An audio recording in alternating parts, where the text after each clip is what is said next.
by the American Vice President Vance when he was at the AI summit in Paris. And I would say the second rule is clearly aimed at protecting our minors, protecting the free speech. So if you see that there is, the child pornography spreads through the platform, and you are getting into the discussion with the platform to do something about it, you do not have the response. So then I think that we have the moral and legal obligations to take action. And the last point I would mention, because this was about the digital service tax, there I think it's also very important to remind that we've been working very closely with the United States on the OECD-driven business, because we wanted to have a global solution to this problem. More or less to respect the rule that the taxes should be paid on the territory where the revenue and profit is generated.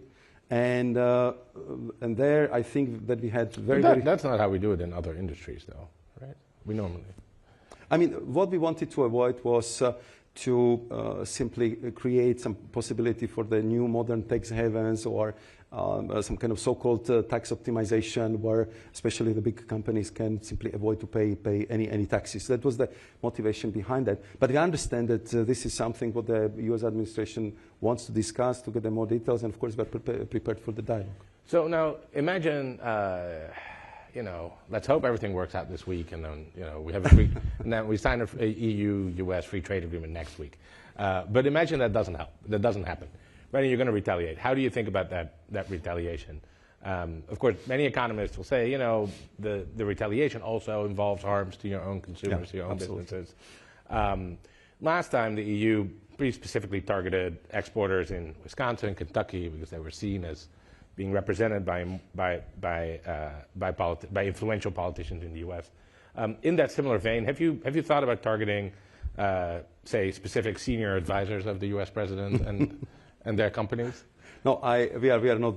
Honestly, we are not there yet, because I'm really honored, privileged, and I will present my thanks to the Secretary of Commerce, Mr. Latnik, I think in 1 hour time, that I'm actually his first official guest, because I think he was confirmed yesterday evening. Yep. So I wanted to make sure, we had the first video call last week, that I wanted to be here immediately when it's possible. The first day when it's possible is today. I'm here, and I'm here because I want to avoid this lose-lose scenario. I want to avoid this unnecessary pain, and we are ready to get into this, I would say, positive negotiations. And I hope we'll get there. I mean, to do my job, you have to be eternal optimist. I am, because sometimes really things look very, very difficult. I was also, and I'm still responsible for the post-Brexit negotiations, so I know that sometimes it's very difficult before it gets better, but usually it gets better if you have two committed partners, and I believe that this would be the case also for both of us. And but of course, if we will not be able to solve this situation, and if really we will be kind of hit hard arbitrarily without proper justification, so that's only natural that such a big trading bloc like us would react. We don't like it. I know that our businesses don't like it, so there is a pain on the both sides. So we'll do our utmost to avoid it, but if we cannot avoid it, we'll have to act in that regard. In your opening comments, you mentioned you talked a bit about the sort of broader web of trade relations that the EU has, and how it's still making progress on deepening and liberalizing those trade relations. Obviously, those trade relations are all organized, basically around, international trade law, as conventionally understood until recently. The U.S. now, for a decade or so, has really moved away from abiding by international trade law, except for, in the most flimsy, pretextual way. How do you see that? Do you see the EU and all of its trading partners, maybe including China, as continuing to operate sort of under WTO rules, and then the U.S. is just sort of outside the system, and we deal with it on a case-by-case basis? Or is that not a good description of how you see it? I think it's a little bit more complex than that, because if you look at WTO, I think that also U.S. until today actually benefits from the law which was laid down and developed over many years. We have a dispute settlement mechanism which is not working because the so-called appellate judge has been not renominated. But otherwise, the system for the global trading is based on this network of the agreements and the rules which have been built and constructed over the years.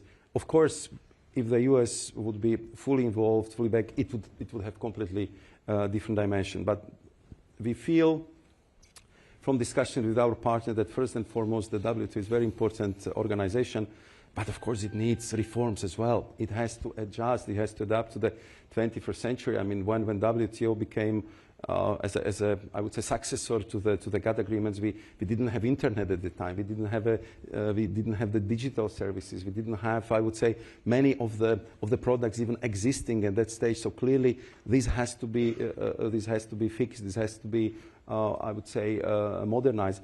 And then also, I would say the global trade went to such a dimension that from one side we have this hyper competition, from other side we have, I would say, these global connections and global value chains which need totally different approach. And then I think what needs to be also very clearly addressed that if the WTO mechanism is abused by non-market economies, so we also have to act. And for this, I think it would be much better, much stronger if we can do it together with the United States of America.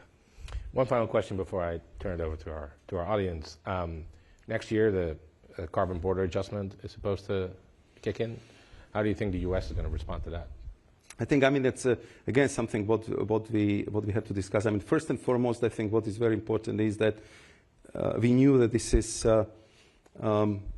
something which would raise a lot of questions, and we had only one motivation. We wanted first and foremost to respect Paris Agreement, tackle climate change, and also to prevent so-called carbon leakage, because we've been imposing very high environmental standards for our companies, and then we've been getting the products from abroad where the standards been not respected, and the difference in carbon footprint, for example, for the steel, sometimes was 2 or 3 times higher than when produced in the EU. What is, I think, very important for the American audience to know is that this, I think, 6 targeted commodities, US is doing extremely well because you have actually very small carbon footprint.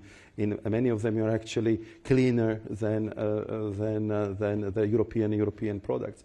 And then also listening to the worries and criticism from the third partners, I think more than 80% of the companies would be exempted from the CBAM because we just really want to focus it on really the big companies, big traders who can do it. But for SMEs and from medium-sized companies, they simply shouldn't be falling under the CBAM. And I believe that this actually would help to those companies which wants to be sustainable, cleaner, which wants to operate with a lower carbon footprint. But I can imagine that the debates on this, on the detail, would be quite demanding. So we have now the team, dedicated team from the EU, which is traveling literally across the globe, and which is talking to the countries which might be the most effective, just to explain it, look for the solutions, and do it in a way that we understand each other and we are kind of minimizing the negative impact for the responsible businesses. Very good. Let's take a couple of questions from the audience. Raise your hand if you have a question. If I point at you, then please wait for the mic to arrive and then state your name, ask your question. Let's go all the way in the back, on the left arm. I can barely see. Well, wait, 1 to 2 of you both go. Hi, I'm Ari from Politico. Thank you very much for doing this. I wanted to see, Trump yesterday said that the EU had lowered its 10% duty on imports on vehicles to 2.5%. I guess I'm curious about a reaction on that. And would that be something that you folks are considering or actively talking about? Thank you very much. You want? Yeah, let's do the other question as well. Yeah, sorry. Hi, my name is Gregor Schwung. I'm from the German newspaper Die Welt. I would like to ask, how do you go and do these negotiations with an administration who has a different view on facts? When we talk about the VAT, for example, you made clear in a long document what it is. Clearly, they don't understand it. So what's your approach to something like that? Thank you very much. So you see, we need good journalists to ask good questions because they're usually first one to break the ice. On the first question, you would recall that I think it was the announcement by President Trump, I think last week, that he would like to go down the path of reciprocal tariffs, and I was reacting to this very clearly. So if we are going to talking about lowering the tariffs, even eliminating the tariffs, let's say for industrial products, this would be something which we are ready to discuss. We are ready to go for it. We are ready to discuss, including we are ready to look at the tariffs for the cars, because also the example I used in my introductory remarks for US, this peak import duty is for pickup trucks and vans, if I recall, it's 25%. And for personal vehicles from Europe, it's 10%. So let's look at it. But we would like, and that would be also my plea this afternoon, to discuss with my American partners that what are the topics our American partners would like to discuss. What are the issues? So we can have we can start the process. We can discuss it item by item and look for the common solution in some, I would say, solid package. So that would be, I would say, my request and my plea with my counterparts. And if it comes to the second question, look, we have two very massive economies, and when I was looking at our Eurostat figures, so this is the European Statistics Office, and American Statistics Office, you might have a situation that you have slightly different figures. There might be different methodology, there might be a different approach. But again, it's up to us, and it's, I would say, responsibility of our experts to figure out what is the baseline, what are the figures we can agree upon, because once you know the problem, once you're able to measure it, then you know how to address it.